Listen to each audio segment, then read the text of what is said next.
Hey kid. Yeah, you. You want to go see some trees? Maybe even go walk up on a hill? Maybe play around with the dirt? Or hey, if you want to just go to the park and have a picnic, that's cool too. If so, you might try Kamiak Butte.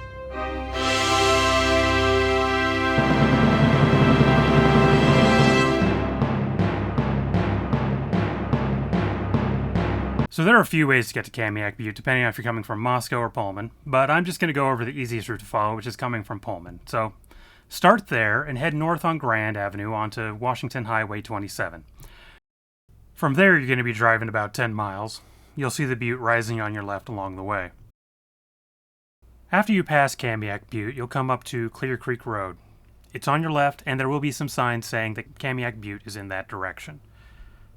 Go ahead and take the left turn.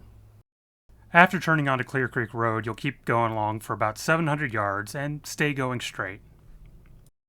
Clear Creek Road banks to the right, you'll be going straight onto Fulgate Road. From there, you'll go about 3/4 of a mile down the road, and you'll actually come to Kamiak Butte Road. Take a left. From there, again, it's about another 3/4 of a mile.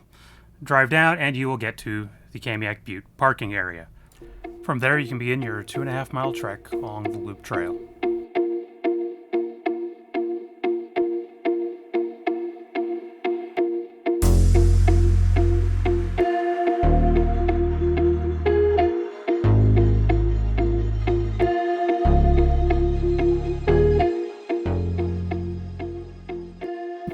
Here we are up at the top, summit of Kamiak Butte, which was how many feet? 3,461 feet above sea level. Well, and I'll say coming around, doing this trail clockwise. So it ends up coming up, initially when you're going up the hill, then honestly would be the main elevation gain for the entire trail. That's going to be there's going to be a bunch of switchbacks.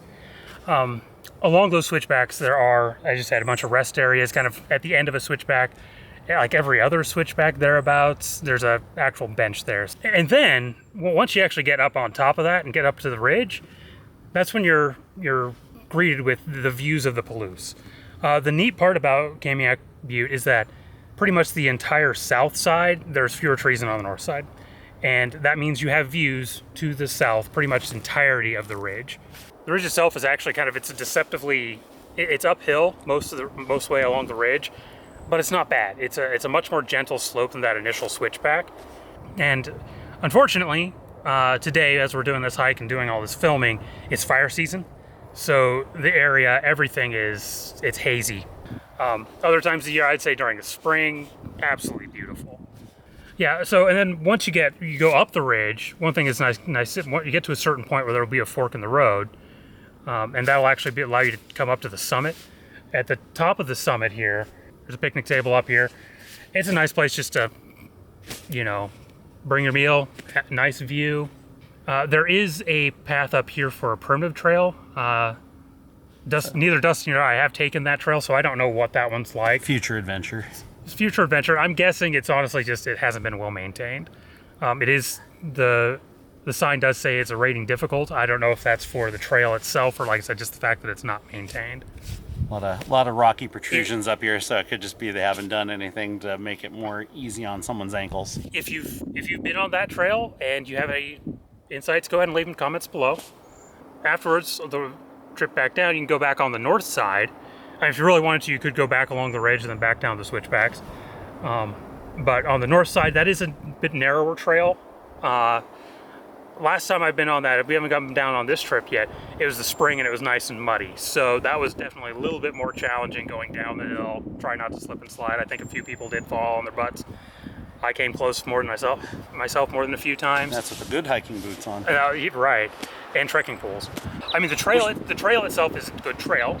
Absolutely. It's actually worth just straight up on the hiking trail. It has the value there. Yeah. It has good views. Very good views. I mean, it's not the longest trail, so it's good. I want to get out and do a quick hike, but not like I want to test myself to the limit sort of trail. Absolutely, yeah. You're not going to burn yourself out doing this one. No. And you can always double back on the switchbacks if you don't want to do a full circuit down the northwestern side.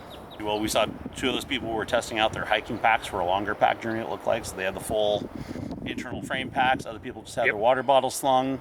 And then again, we had a family group that was out there, like 5-6 kids plus the family dog, and they were just having a great time out in the sun.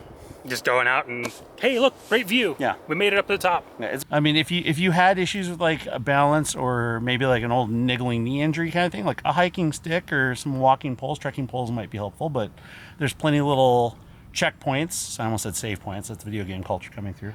Like, got little checkpoints that you kind of like do micro goals. So if you've got people who are elderly or youth that maybe get bored, you can set small goals to make the whole thing easier. Very low stakes. I think it's one of the best easy access, easy amateur initial photography. Like, you want to go out and get photos of the Palouse with people who are like photography. The Yeah. Palouse Facebook page, like, it's a great place to get your sweeping vistas when it's not so hazy, as Travis mentioned. There's water sources right at the head of the trail, so you don't have to worry about anything, as well as the bathrooms. Like, you've got nice got bathroom facilities. and the rangers here, so if anything goes wrong, you're covered. One thing to note is that the gate does get locked at night. Dusk. Approximately dusk, and it doesn't open until 7 o'clock in the morning. If you're inside, the signs are saying you will be stuck in here until morning. There is, again, the rangers on site. You may be able to talk to somebody, sweet talk your way out of here, or jump Might the cost fence. you a Dr. Pepper or something. I don't know. I'm not going to test it, find out. If you do, good luck. And one thing that's really good about this particular hike too is that, I mean, this area is that it is really close to Pullman and it's really close to Moscow. It is probably one of the most accessible trails out here. And that's a really great point, because so often people say, oh, there's nothing to do in town on Sundays. Everything closes. Everything's limited hours. Like, if you're doing a weekend, if you're coming into town as a parent to come see your kids at school, or you're just passing through the area and you have nothing to do on Sundays because everything is closed, go down and grab yourself some snacks from Winco or your favorite, shop of choice for your trail food. Fill up your water bottles at the water station and have a Sunday hike.